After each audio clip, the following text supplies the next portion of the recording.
This is Jeffrey Booth, and welcome to the Stories for My Lights YouTube channel. Today we are here with the next chapter in the Craig and the Magic Deck story. If you haven't seen the other chapters, look at the description below for links so that you can watch all of them, some of them, or you can immediately close this window out if you do not like the cut of my jib and wish for me to explode and possibly be flushed into some endless sewer for all of eternity. Now, if you will remember, in the last chapter, Craig had found a strange group of magical knights inside of an ancient underground stone castle. He had revived these knights just in time to do battle with green goblin creatures. And after they had defeated them, suddenly a giant beast appeared from nowhere and began attacking them. Now we resume as Craig does battle with that giant beast. The debris was flying over their heads. A boulder clanked and smashed into the castle wall behind them, and small stones were falling down on him and his knights. Above him loomed a creature, which he had only imagined in his nightmare. It had giant feet and legs made of stone, but where its legs joined to its torso, it transformed from stone into writhing, hot, churning, roiling magma. And on top of this body was a head with two eyes that seemed to be made of the bluest of flames. When it opened its mouth, an otherworldly shriek came out,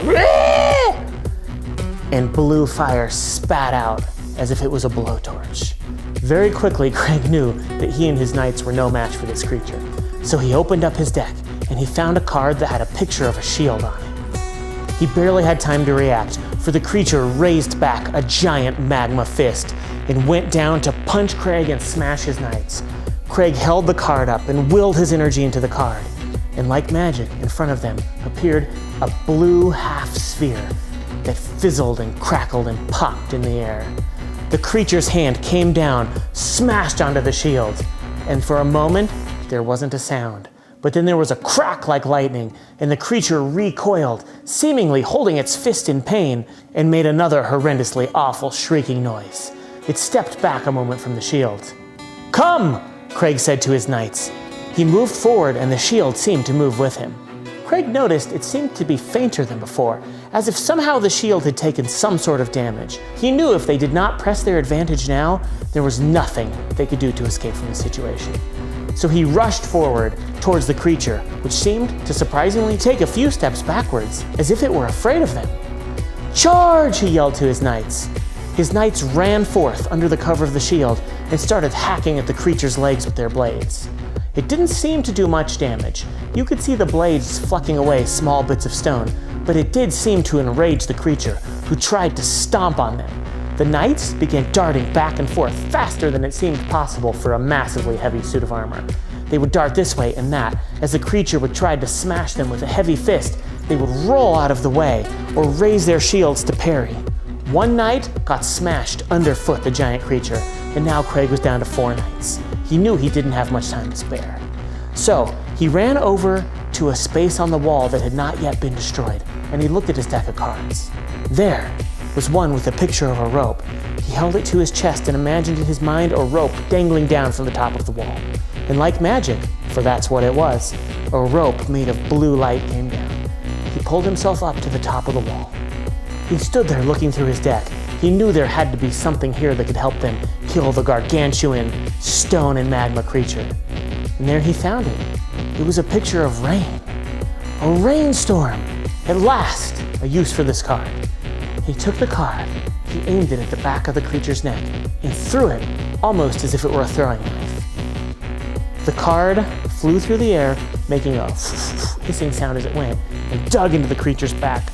It roared back and hissed and raged once more. But as it did, the card evaporated into a beautiful blue mist. And then the drops started falling. At first, it was just a mere pitter-patter. Each drop would sizzle against the creature's skin and then evaporate into the air.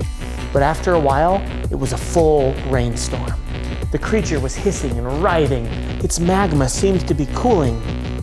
It tried to step backwards, but the storm seemed to follow it. And then, as it was losing energy, and clearly the heat was draining from the magma section of its body, Lightning began thundering and cracking and smacking into it, one bolt after another. It shrieked, and it raged, and it thrashed, but its thrashing became slower. It fell down to its knees. Another bolt of lightning cracked and hit it in the neck, and the creature suddenly lost all light and movement and fell over to the ground. Nothing but an inanimate pile of stone and lava rock. Craig climbed back down the rope and walked over to the creature. He noticed that coming out of its mouth was a blue stone. He went over and he put his hand towards it. He felt no heat, and he picked the stone up. It was pure and bright, and inside, something was glowing. Whatever was glowing seemed to be dancing around, spinning in circles and zigzagging inside of the gem.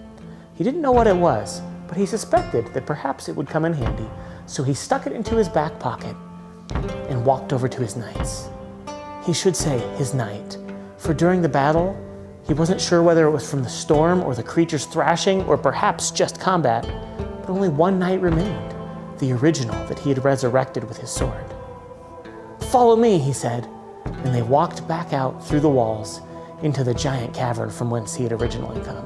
He somehow knew the purpose of that castle was to protect that army of knights, and he had let them fall, all but one. He hoped and he prayed that this one knight that he still had remaining was enough to achieve whatever goal he was down here to achieve. He still didn't know. He kept getting tossed this way and that, from adventure to adventure. He didn't know what was happening or what he was supposed to do. He looked up the steep walls of the canyon.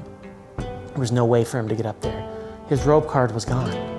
So he remembered that there was a breeze blowing down this canyon, and if the end of the tunnel wasn't his destination, perhaps the beginning would be. So once again, he set off on a very long journey. He held out his sword in the glowing blue stone, illuminating the walls around him. This time, he saw neither hide nor hair of the goblin, lizard creatures, whatever you want to call them. As he kept moving, he felt the breeze start blowing ever so harder. He stopped. Once again, he hid his jewel in his sword to make the night pitch black and slept. He did this for 2 more sleeps, for he couldn't say whether they were day or night in this awful blackness. Once again, he began to feel morose. He began to feel lost, trapped, as if he would never escape from this foul place. You see, when he were on the surface, or if he were engaging in combat, or if he were forced to think and act, he couldn't worry. But now that he was alone once again in this dark cavern, with a knight following him silently, he could think about how much responsibility was on his shoulders. He could think about whether he was up to the task. He could even think about whether he would ever emerge from this dark chasm. At the end of the 3rd night, walking through this giant canyon, he came upon something. He had half expected at the end for there to be another castle, but that was not at all what he saw. He saw, in the middle of the canyon, a cabin made of wood. Inside the 2 windows on the front of this cabin, 2 candles glowed faintly. He thought he could hear a fire crackling and popping on the inside, but he could see the flames dancing gently on the back wall. Around the cabin were several splotches of grass that seemed to be somehow growing from the stone. This he truly did not understand, but it was the first thing he had seen in days, so he crept up to it as quietly as he could until he stood before the front door. He went to knock, and as he moved forward, a board underneath his foot popped and creaked, and he stood still, silently, praying that nothing had hurt him, at least nothing evil. Nothing, so he knocked on the door. There was no answer. He knocked again, waited 3 or 4 minutes, and still there was no answer. So he turned the knob and opened the door with a long groaning creak and walked inside. Inside there was a dinner table, and on it was a meal of mashed potatoes and fried chicken with peas. Steam was rising from the plate, indicating it had just been fresh cooked. The fire was roaring and popping. It was warm. In the far end of the room was a small bed with a purple bedspread and a green pillow. He walked to the table and he noticed next to the food there was a note. "This is the only way we could help," said the note. Craig looked at it and wondered who had wrote it. He suspected it was one of the creatures that originally helped him, the green creature that didn't seem to be evil, but he didn't know. What he did know is he was hungry, and all he had eaten for days and days were protein bars and candy bars and a little beef jerky. So he sat down. He enjoyed the warm voluptuousness of the mashed potatoes. He tasted the delicious, sweet, rich fattiness of the fried chicken, and he even relished the subtle sweetness of the peas. And when he was done, he laid down on that bed in the corner, and he closed his eyes, and he had the first peaceful, dreamless sleep in some time. When Craig finally awoke from his sweet, dreamless sleep, his friend, the night, was standing quietly over him, as if in watch. It startled him for a moment, but then he felt immense comfort. He rose for the first time in several days, feeling optimistic. The rest and the quality food seemed to have rejuvenated him. He looked around the cabin, but there was nothing else to see, so he drank a small glass of water that he found, signaled for the night to follow him, and left the cabin. Once more he resumed down the cold, dark, and dreary canyon. His hopes of this canyon ending soon because of the cabin were soon dashed, for he walked on with nothing but the blue glow of the jewel in his sword for companionship for 3 more sleeps. By the end of the 3rd day, once again, he was growing more and more morose, tired, weary. The dark thoughts once again started to encroach upon him. They were hanging on him like a sheet that he couldn't throw off. But still, he knew nothing better to do. The cabin was so far behind, and so he kept walking. Once again, he slept, and in the morning, he awoke. But for the first time, he heard something he hadn't heard. Once again, it was a sound of stones gently falling. And then it was a sound of stone scraping on stone. And as he crept forward, as quietly as he could, he heard the guttural, grinding, and hissing sounds of those terrible green creatures. "Stay here, Night," he said, and the Night seemed to subtly nod to him. He didn't want those giant metal-booted feet making any sound. He got as close as he could to the canyon wall, stood sideways, and crept as quietly as he could. He made sure his sword was in its sheath, and that the blue jewel was in his pocket deep enough to where it could not make any glow whatsoever. He crept like this for some 30 minutes, the noises getting subtly louder. And then once again, after a time, he could begin to see the flickering of flames. It looked as if someone in the middle of the canyon were having a campfire. He crept closer until he was just at the edge of the firelight, and he saw 3 of the creatures sitting around the fire. These 3 wore that jet black armor that he had seen previously, and lying next to them on the ground were giant spears, almost as tall as a basketball hoop was high. They seemed to be talking back and forth in some language he didn't understand. But as his eyes adjusted and he focused behind the creatures, he realized he didn't really care what they were doing. For behind them, in the wall of stone, he saw carved, once more, a giant temple. This wasn't like the others, though. There were no walls. It didn't look like a castle. It had a giant opening with carvings and statues all over the top of it. There were statues of angels, which seemed to be fighting with representations of these strange green creatures. Up above in the clouds, there was a man in a robe battling with a creature with a long green snout who also wore a robe, but this one seemed to be dark and nefarious. The door to this cathedral, which is what he now thought of it as, was wide open. So he realized what he had to do. He looked through his deck of cards and he found one that seemed to have a person sleeping on it. This was his best hope for getting through without getting hurt. He tossed the card as delicately as he could, and it landed just before the campfire, in between all the creatures. They looked down at the card, one of them picked it up and looked at it, and then they all looked at Craig and hissed. Fortunately for Craig, the card immediately evaporated into a purple cloud, which immediately began swirling around the green creatures' heads until they began yawning, fell down to the ground, snoring, seemingly in a deep, blissful sleep. As quickly as he could, he ran past them, and he yelled back, "Night, come!" In several moments, he heard the clacking of metal upon stone as the Knight jogged to catch up to him. He walked through the open doorway into the cathedral, and he was amazed by what he saw. Surrounding him were statues. On one side were the statues of men. Muscular, healthy, noble-looking men carrying weapons, swords, spears, shields. Then after the 3 men, there was women in similar attire, 3 of them, toned and muscled, who could clearly be identified as warriors. On the other side of the hall stood the evil, reviled green creatures. They too were carrying weapons and snarling in ferocity at their human counterparts. He walked some time down this hallway, and statues on either side kept repeating. It was some grand glorification of a strange battle of the past, or a dire prediction of the future. Craig didn't know what, but he was impressed. As he kept walking, he realized there must be hundreds of these statues. Who had carved these, and why? He didn't know if he would ever have his answer, but what he did know was that this was a sacred place, and in his heart he knew this was where he had to be.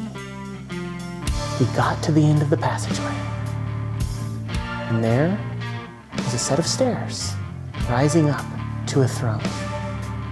And on that throne sat a woman, or what was left of a woman. For you see, she had a human head which was lolled back, her mouth agape as if she were asleep or perhaps dead. Her arms were resting on the arms of the throne, but they seemed to have grown into the stone. And the same with her legs, and even her stomach. He walked up to her and thought this was the strangest thing he had ever seen. It looked as if she were growing into the throne. He thought she must be dead or some work of art, but as he got closer, her head rocked forward and her eyes looked at him, seemingly unfocused for a moment, until she saw him, truly saw him, and said, "At last, you have come. We need your help." Craig said, What do you mean you need my help? Who are you?" She said, "Quiet. They mustn't hear us. The protectors of the earth, they found them. And if they take control of their sacred seats, they will have control of this planet, of this ship, and they'll be able to take it anywhere they want." Craig said, "What do you mean, this ship?" And the woman looked at him and said, "Oh, the people have long forgotten. Earth, it's our home. But this solar system wasn't always our home. We take it from sun to sun, from place to place. We spread our people upon planets so that should the green menace never stop, we live on in some capacity. We were too long in this solar system. Our people forgot who they were and what they were, who we are and what we need to do. And we started living as if this were our only home. We forgot our technology, our advancements. Now, they're breaching the wards that protect our seats. They're going to take them from our captains. And should they do so, they will get access to the locations of all of our planets, our outposts.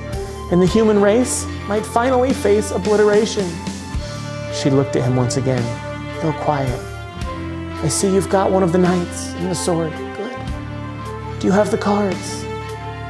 Craig held up the deck and said, I don't understand. I have the cards." And she said, "Good. In that deck, there is a card that has a picture of a giant circle, and inside of that circle are 3 eyes.